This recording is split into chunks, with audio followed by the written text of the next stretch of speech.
بهترین حالت برای اجابت دعا سه اخیر شب، نماز تهجد.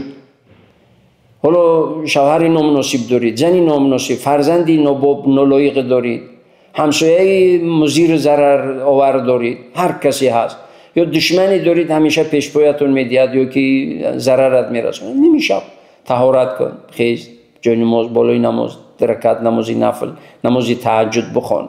خوب است که رکعت اول فرض کردیم آیت الکرسی بخونی، بعدی آیت الکرسی 10 بار سوره یا 11 بار سوره اخلاص بخونی، بعدی که نماز سلام دادی پروردگارو فلانی رو هدایت کن، فلانی رو هدایت کن، فلانی رو هدایت کن.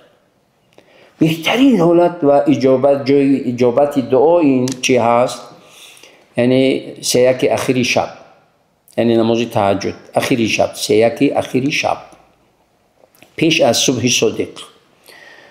حالت دیگر در سجده، نمازهای نفلی و سنتی در سجده با دعاهای معصوره وارد شدگی از پیامبر علیه السلام و موافق مذهب و موافق مذهب امام ابو حنیفه، که یکی از شرطهای امام ابو حنیفه رحمت الله علیه در نماز و در سجده نماز دعا کردن همون دعای معصوره رو میگویند، که دعای معصوره‌ای که وارد شدگی است از پیامبر، اثبات شدگی است که پیامبر علیه السلام این دعا رو میکردن. با اون دعا در سجده، بین دو سجده دعا کردن. باز تکرار میکنم، در نمازهای نفلی، نمازهای سنت، یعنی این درست است اجابت دعا. بین اذان و قامت، حالا در مسجد میدونید متاسفانه بعضی جوانا اذان گفتگی هستن، سنت گر گر گر گر گر گر گر میخونه تیز، بعد میشینه دم تلفنش قطعی سرخ در سرخ ساوز در ساوز، بعد بازی کیسه هست برای خدا در خانه خدا اصحاب خانه شرم نمیکنی. دعای اجابت میشدگی یعنی وقت اجابت دعا بعد از اون تو قامت در انتظاری نماز دعا کن، پروردگارو پروردگارو پروردگارو پروردگار، هر چقدر پروردگار هم گفتی، پروردگار همون قدر با تو دوست میشود، همون قدر با تو نزدیک میشود. در حدیث است که وقتی که بنده هم میآید در انتظاری نماز هست و نمازی من رو سجده میکند، من در فکری انجام دادن آرزوهای این بنده هم هستم. اینجا مقام دعا هست، اینجا مکان دعا هست. بعدی از اون تا قامت، حتی دانشمندان اسلام میگن که حتی تلاوت قرآن هم نکنید بعدی از اون تا قامت، چرا که مردم هم در نمازخوانی هستن وقتی تلاوت میکنید اگر بلند خوندید مردم رو پریشان میکنید نمازگزار.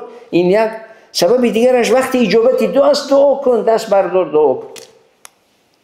و دیگر وقتی باران باریدن اجابت دعا. و دیگر حالتی که در اضطراب هستی، به نهایت در اضطراب. حالا دو حالت است میگوید اگر بنده مؤمن دعا کند دعایش رد نمیشود. یکی در حالتی مصیبت خدا نشان دهد، ناگهان مصیبتی رو، خبری مصیبتی رو میشنوید، با مجرد شنیدن بردارید دست پروردگار رو، این مصیبت رو برایم آسان گذراندنش آسان، اگر نزدیک باشد رحمت مغفرت اجر و پاداشش رو از من کم مکن، پروردگار رو رحمت مغفرتش کن، جایش رو جان روحش رو شاد کم بودی و غلط و خطاهایش رو بیامرز. هر دعایی که برای اون کردید برای خودتون هم میآید، هر چی که برای اون گفتید برای دیگر گفتید اون برای خودت میآید. این واقعیت است. حالت دیگری که خوشخبریه، سالهای آرزو داشتید نعمتی رو که اون میسر شد، با مجردی مغرور نشدن، حالا در اینجا مغرور نشدن، خود رو گم نکردن و با مجرد شنیدن این خبری چیز، این خبری خوش، دست بردارید دعا کنید پروردگار اون نعمت رو و اون خبری خوش رو ابدی برایت ابدی میگرداند و دعایت مستجاب میشود. این حالتایی هست که پروردگار دعا رو اجابت میکند.